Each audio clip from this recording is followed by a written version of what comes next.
닉 부이치치 세 번째 이야기. 소망이 절망을 물리친다. 믿으라. 멋진 날이 온다. 기적의 주인공이 되라. 뿌리 깊은 믿음의 가정. 아버지와 어머니는 두 분 다 유고슬라비아, 그 중에서도 지금은 세르비아라고 부르는 지역에서 살던 독실한 기독교 집안 출신들이에요. 두 가정은 제각기 공산 정권의 압박을 피해서 오스트레일리아로 이민을 왔어요. 양가의 어른들은 양심을 걸고 무기 소지를 반대하는 것으로 잘 알려진 사도교회에 다녔는데 공산주의자들은 그 신앙을 걸고 넘어졌죠. 그로 인해 노골적인 차별과 박해가 이어졌으며 교인들은 여기저기 숨어 다니면서 몰래 예배를 드렸어요. 2차 세계대전이 끝나자 세르비아의 그리스도인들은 줄지어 오스트레일리아, 미국, 캐나다 등지로 탈출했어요.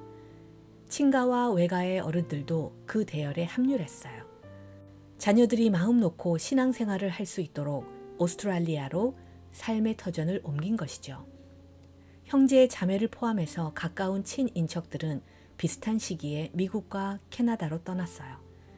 친지들이 세계 곳곳에 흩어져 살고 있는 데는 그런 사연이 있답니다. 아버지와 어머니는 멜버른의 한 교회에서 만났어요.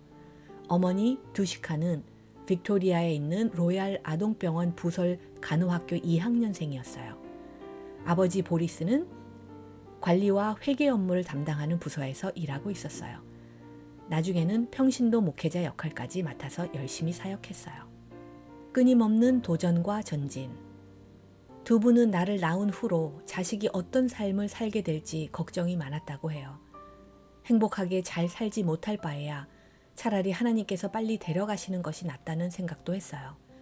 워낙 신실했던 분들인지라 그 바탕에는 하나님이 그처럼 장애가 심한 아이를 주셨을 때는 그만한 뜻이 있을 것이라는 믿음이 자리 잡고 있었어요.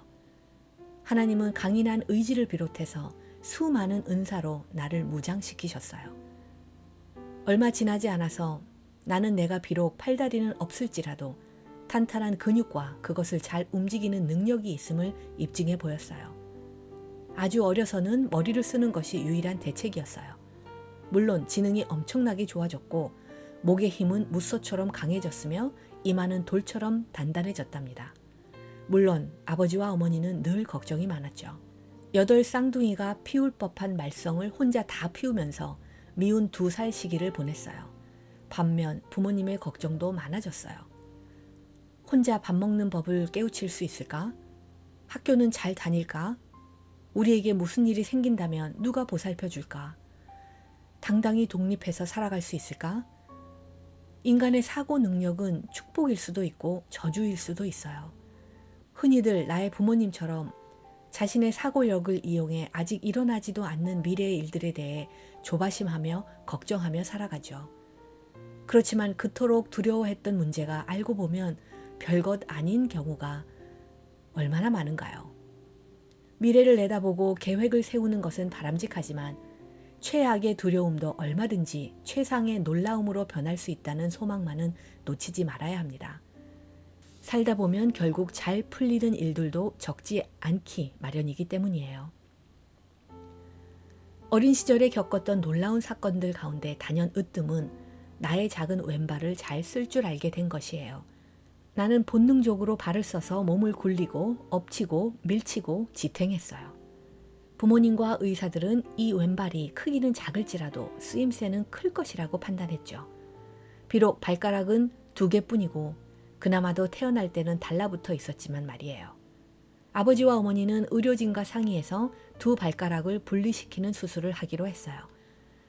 발가락이 따로 떨어지면 마치 손가락처럼 펜을 쥐고 책장을 넘기는 등 더 많은 일들을 자유롭게 할 수 있으리라고 믿었던 것이죠. 팔다리가 없는 내 입장에서는 왜소한 발과 발가락 2개로 해낼 수 있는 갖가지 일들이 그야말로 놀라울 따름이었어요. 특별히 주문 제작한 전동 휠체어와 컴퓨터, 심지어 휴대폰까지 쓸 수 있게 됐으니 의사와 기술자들의 도움으로 엄청난 자유를 얻은 셈이죠. 아버지와 어머니가 두려워했던 가장 끔찍한 일들은 대부분 벌어지지 않았어요. 물론 나 같은 아이를 키우는 것이 쉬운 일은 아니었을 거예요. 그러나 어려움이 컸던 만큼 웃고 즐거워할 일도 많았음을 두 분도 인정하리라 믿어요. 어느 뭐로 보든 나는 여염집의 건강한 맏아들이 다 그렇듯 두 동생을 짓궂게 괴롭히는 걸 즐기면서 한없이 평범한 어린 시절을 보냈어요. 지금 몹시 고달픈 삶을 살고 있더라도 형편이 나아질 가능성이 보이지 않더라도 결코 포기하지 말고 계속 전진하세요. 분명히 말하지만 상상도 못했던 멋진 세상이 우리를 기다리고 있답니다. 꿈에 초점을 맞춰보세요. 최선을 다해 그 비전을 쫓아보세요. 누구나 환경과 조건을 바꿀 힘을 가지고 있어요. 무엇이 됐든 기대하고 소망하는 일들을 추구해보세요. 내면에 답이 있다. 팔 하나 더 주시는 게 그렇게 아까우셨습니까? 난 하나님께 물었어요. 그랬더라면 더 많은 일들을 해낼 수 있었을 겁니다. 몸이 조금만 더 정상에 가까웠더라면 세상 살기가 한결 수월했을 거란 아쉬움을 정말 오랫동안 품고 살았어요. 하지만 미처 깨닫지 못한 게 있었어요. 굳이 정상이 되지 않더라도 있는 그대로 하늘 아버지의 자녀로서 주님의 섭리를 이루어가는 데는 아무 지장이 없다는 사실이에요. 처음에는 문제의 핵심이 불편한 몸이 아닌 스스로 설정한 한계와 가능성을 보지 못하는 제한된 시야라는 사실을 인정하지 못했어요. 나 같은 놈을 사랑하는 여자는 없을 거야. 팔이 없어서 여자친구를 어루만져 줄 수도 없잖아. 만에 하나 결혼해서 아이를 낳는다 해도 안아줄 수조차 없으니 그건 그렇다 쳐도 무슨 일을 해서 먹고 살지? 몸뚱이뿐인 나를 누가 써주겠어? 무슨 일을 맡기든 날 도와줄 직원을 하나 더 써야 할 판인데 내가 사장이라도 채용하지 않겠어. 굳이 2명분의 월급을 지불할 까닭이 없잖아. 이렇게 생각한 적도 있어요. 불편한 건 주로 몸이었지만 장애는 정서적인 영역에도 큰 영향을 미쳤어요. 평범한 이들보다는 훨씬 일찍 깊은 좌절감을 붙들고 한바탕 씨름을 벌여야 했어요. 하지만 놀랍고 감사하게도 10대 중반을 넘으면서 차츰 나를 그리고 다른 이들을 인정하고 받아들이게 되었어요. 나누는 삶. 삶은 소유가 아닌 존재의 문제예요. 아무리 많은 돈을 가졌다 하더라도 인간적으로는 상당히 비참한 삶을 살 수도 있기 때문이죠. 온전한 몸을 가지고도 내 절반만큼도 행복하지 못할 수도 있어요. 세계를 돌아다니며 깨달은 놀라운 사실은 넓은 땅에 으리으리한 집을 짓고 사는 부자 동네에서보다 뭄바이의 슬럼가나 아프리카의 고아원에서 행복하고 즐겁게 사는 사람들을 훨씬 더 자주 만난다는 것이었어요. 어떻게 이런 일이 벌어지는 것일까요? 번듯한 집, 멋진 옷, 고급 자동차 같은 물질이 인간에게 행복을 가져다 주는 것이 아니기 때문이에요. 물질의 시선을 빼앗거나 이러저러한 것만 있으면 행복할 텐데 라는 오류에 빠지지 말아야 합니다. 그것은 그럴듯한 환상에 불과할 뿐이에요. 물질에 매달리는 한 결코 영원한 행복을 얻을 수 없어요. 팔다리가 없다? 절망도 없다. 마틴 루터 킹 목사는 인류가 잃은 모든 업적은 소망의 산물이라고 말했어요. 나 역시 소망이 없으면 인간이 살 수 없다고 믿어요. 우리는 미래를 내다볼 힘이 없는 연약한 존재들이에요. 하지만 하나님이 우리에게 주신 소망을 통해 충분히 장래를 내다볼 수 있어요. 그분이 어떤 삶을 설계해 두셨는지 구체적으로는 몰라도 그분의 선하신 마음을 신뢰하고 소망을 품으며 최선을 다하세요. 감사한 것은 도저히 견딜 수 없을 것처럼 보이는 상황에서도 하나님은 우리가 가진 인내의 한계를 아신다는 것입니다. 우리의 인생은 잠깐이며 영원한 삶을 준비하는 과정에 불과합니다. 여기서 누렸던 삶이 여유로웠든 힘겨웠든 분명 하늘나라의 약속이 기다리고 있어요.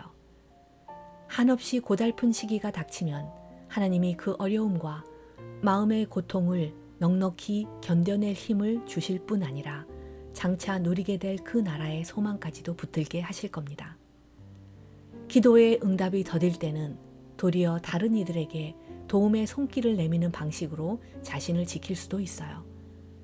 괴로워서 견딜 수 없거든 고되게 사는 이들의 짐을 나누어 짊어지고 그 삶에 소망을 심어주세요. 고통 가운데 혼자 버려진 것이 아니라는 것을 깨닫고 위로를 받을 수 있도록 부축해 주세요. 긍휼히 여김을 받고 싶으면 긍휼을 베풀어 보세요. 친구가 필요하면 친구가 되어 주세요. 소망이 목마르면 소망을 주세요. 소망이 절망을 물리친다. 산호라면 마치 쌩쌩 달리던 자동차가 전속력으로 벽 돌담을 들이받듯 장밋빛 꿈이 잔인한 현실에 부딪혀 짓구겨지는 시기들을 거치게 됩니다. 구체적인 상황은 저마다 다르겠지만 결국 깊이 낙담하고 좌절에 빠지는 건 너나 없이 한결같아요. 10대 아이들이 보내오는 이메일 가운데는 아버지의 폭력과 방치로 집안이 풍비박산 났다는 사연들이 적지 않아요.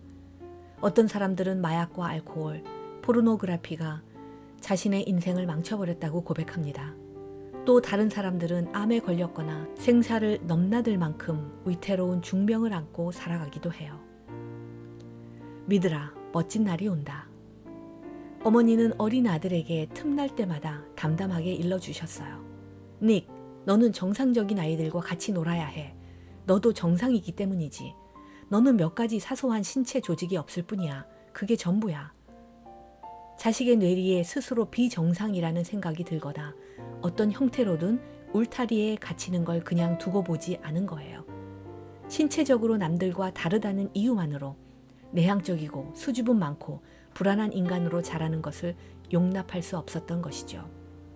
부모님은 나도 모르는 사이에 내가 온갖 꼬리표와 규제를 벗어나 자유롭게 살 권리가 있다는 신념을 주입시켰어요.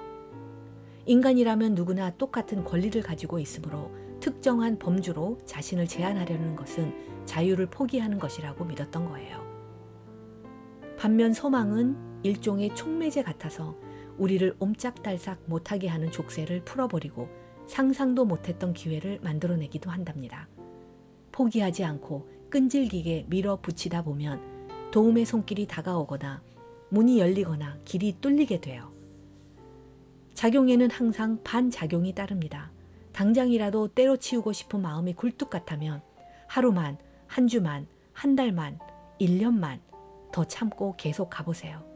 멈추지 않고 전진하다 보면 입이 다물어지지 않을 만큼 풍성한 열매를 거두게 될 거예요. 내가 초등학교에 들어갈 즈음 주위 사람들은 일반적인 교육 과정 대신 특수 교육을 받게 하라고 부모님을 설득했어요. 하지만 끝끝내 신념을 포기하지 않았던 두 분 덕분에 나는 오스트레일리아를 통틀어 정규 교과 과정, 그러니까 주류에 편입된 첫 번째 장애 아동이 됐죠. 그리고 멋지게 학사 일정을 마무리지어 지역신문에까지 사연이 소개됐어요. 통합교육으로 읽어낸 장애소년의 꿈이라는 헤드라인 밑에 여동생과 함께 전동 휠체어를 타고 있는 내 사진이 크게 실렸어요. 기사가 나가기 무섭게 전국에서 취재 요청이 쇄도했으며 정부 관계자들도 줄지어 찾아왔어요. 방방곡곡에서 카드와 편지, 선물, 초대장이 날라들었고요. 낙천적이고 밝은 성격에 깊은 인상을 받은 국제봉사단체 라이온스 클럽 지부에서는 내게 치료비와 휠체어 구입비로 2억 5천만 원을 지원해 주었답니다. 언젠가는 부드럽게 움직이는 팔다리를 만들어줄 과학자와 발명가들이 나오겠지만 지금의 나로서는 그 가능성만 믿고 기다리기보다는 모든 일을 손수 처리할 힘을 기르기로 했어요. 사람들은 누구나 스스로 해답을 찾고 제 손으로 행복과 성공의 길을 열어가야 할 필요가 있어요. 물론 가족과 친구들이 적절한 순간에 지원의 손길을 내밀 때 나로서는 언제라도 환영이죠. 그러나 결국 상황을 끌고 나가는 주체는 자신이 되어야 해요. 그리고 그것은 더 노력할수록 더 많은 기회가 생기는 법이에요. 낙심의 소용돌이. 낙관적인 생각을 품고 각오를 단단히 하고 창의적인 자세로 발버둥 쳐봐도 도저히 해내지 못할 일들이 있었어요. 대단한 일도 아니고 그저 일상적인 활동들의 문제였어요. 예를 들면 다른 애들처럼 냉장고를 열고 콜라를 꺼내 마실 수가 없었어요. 혼자서 밥을 먹지 못하는 것도 날 우울하게 했어요. 밥 좀 떠먹여 달라고 부탁하는 것이 수치스럽고 끔찍했어요. 나를 돕느라 밥 한 끼 편히 먹지 못하는 가족과 친구들을 보면 미안하고 서글펐고요. 하지만 그쯤은 약과였어요. 오랜 시간 따라다니며 나를 끈질기게 괴롭힌 더 큰 문제들은 이런 것이었어요. 내가 과연 사랑하는 사람을 만나서 행복할 수 있을까? 아내와 아이들이 생긴다 해도 어떻게 먹여 살리지? 위급한 일이 생기면 어떻게 가족을 지켜내지? 자존감과 자아상이 정립되는 사춘기를 지나면서 나는 그 어느 때보다 깊은 근심과 두려움의 습격을 받았죠. 그릇된 판단은 어느새 나의 올바른 생각을 온통 압도했어요. 소망을 잃어버리면서 마음이 심각하게 흔들리기 시작했고요. 소망을 잃는 것은 팔다리를 잃는 것보다 훨씬 더 치명적이었어요. 깊은 슬픔과 우울을 경험해 본 이들은 절망이 얼마나 해로운지 잘 알 거예요. 분노와 상처, 혼란이 그 어느 때보다도 극렬해졌죠. 하나님께 따지기 시작했어요. 다른 이들에게는 골고루 다 나눠주시면서 왜 나만 빼놓으셨느냐고 물었어요. 제가 특별히 무슨 잘못을 저질렀습니까? 그래서 팔과 다리를 달라는 기도에 응답하지 않으시는 건가요? 어째서 도와주시지 않습니까? 이토록 고통스럽게 하시는 까닭이 무엇입니까? 팔다리가 없이 태어난 이유를 하나님도 의사도 설명해 주지 않았어요. 신앙적으로도 과학적으로도 설명할 수 없다는 것이 더 비참했죠. 영적으로든 의학적으로든 원인이 정확하게 드러나면 견디기가 한결 수월할 것 같았어요. 너무나 속이 상한 나머지 학교에 가지 않겠다고 버티기도 했죠. 난생 처음 자기 연문에 깊이, 아주 깊이 빠졌어요. 팔과 다리를 주시면 온 세상을 돌아다니며 기적을 전하겠습니다. 텔레비전에 나가서 내게 일어난 일을 전국의 시청자들에게 설명하겠습니다. 다들 깜짝 놀라며 하나님의 능력을 인정하게 될 겁니다. 한동안은 다음 날 아침에 눈을 뜨면 팔다리가 생겨났을 거라는 기대를 품었어요. 팔과 다리가 하나씩만 생겨도 좋겠다는 생각을 얼마나 많이 했는지 모른답니다. 누군가 인생의 밝은 면을 보지 못하도록 블라인드를 내려놓은 것 같은 느낌이었어요. 쓸모있는 존재가 되는 길이 눈에 띄지 않았어요. 창조주의 실패작, 어쩌다 태어난 괴물, 하나님이 버린 자식이라는 자괴감이 들었어요. 아버지와 어머니는 나의 부정적인 태도를 보며 성경 말씀을 읽어주고 교회에 데려가는 듯 갖은 노력을 기울이며 설득했어요. 그래도 고통과 분노의 벽을 뛰어넘을 수가 없었어요. 감사하게도 인간에게는 태도를 수정할 능력이 있어요. 마음을 휘젓고 다니는 부정적인 감정을 철저하게 구별해서 스위치를 꺼버릴 수 있다는 뜻이에요. 바람직하지 못한 정서를 파악하고 그 원인을 찾아낸 뒤에는 문제가 아니라 해법에 초점을 맞춰보세요.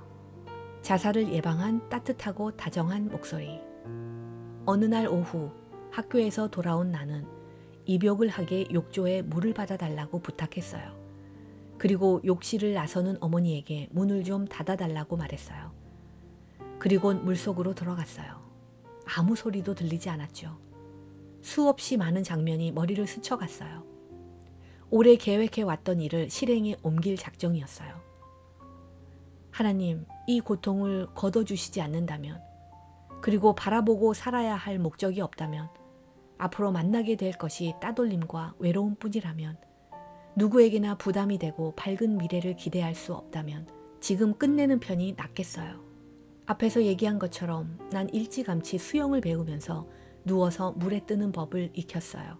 이제 몸을 뒤집으려면 허파에 얼마나 공기를 채워야 하는지 실험해 보았고요. 숨을 참아야 뒤집어질까? 깊이 들이마셔야 하나? 아니면 절반만 채워야 하는 걸까? 마침내 몸이 뒤집히면서 얼굴이 물에 잠겼어요. 본능적으로 숨을 멈췄어요. 잠시 후 이런 짓을 하면 못 써 라며 내 안에 내가 말했어요. 하지만 어두운 생각들은 고집을 부렸어요. 이 끔찍한 처지에서 벗어나고 싶잖아. 이렇게 사라져 버리면 그만이야. 조금만 더 참으면 폐 안의 공기는 다 사라지고 말 것이야. 10, 9, 8, 7, 6, 5, 4, 3. 숫자를 세고 있는데 문득 내 무덤 앞에서 울고 있는 아버지 어머니의 모습이 떠올랐답니다. 7살짜리 남동생 에런더 있었어요. 다들 눈물을 쏟으며 더 잘해주었으면 죽지 않았을 거라고, 모든 것이 자기들 탓이라며 괴로워했어요. 가족들이 평생 내 죽음으로 자책감을 가지고 살게 만드는 것은 견딜 수가 없었어요. 맞아, 난 나만 생각했어. 얼른 몸을 뒤집고 숨을 깊이 들이마셨어요. 해서는 안 될 짓이었죠. 가족들에게 상실감과 죄책감의 짐을 지우는 것은 못할 일이었어요. 그러나 견딜 수 없을 만큼 괴로운 것도 사실이었어요. 그날 밤 한 방에 누운 남동생에게 속삭이듯 말했어요. 형은 21살쯤 자살할 생각이야. 고등학교와 대학을 졸업할 때까지는 그럭저럭 참아낼 듯 했지만 그 후는 장담할 수가 없었어요. 남들처럼 직장을 잡거나 결혼을 해서 정상적인 삶을 살지 못할 것 같았죠. 어떤 여자가 나와 결혼하려고 하겠는가. 21살이 내 인생의 종착역처럼 보였어요. 물론 당시로서는 먼 훗날의 얘기였지만. 닉 부이치치의 네 번째 이야기는 다음에 계속됩니다.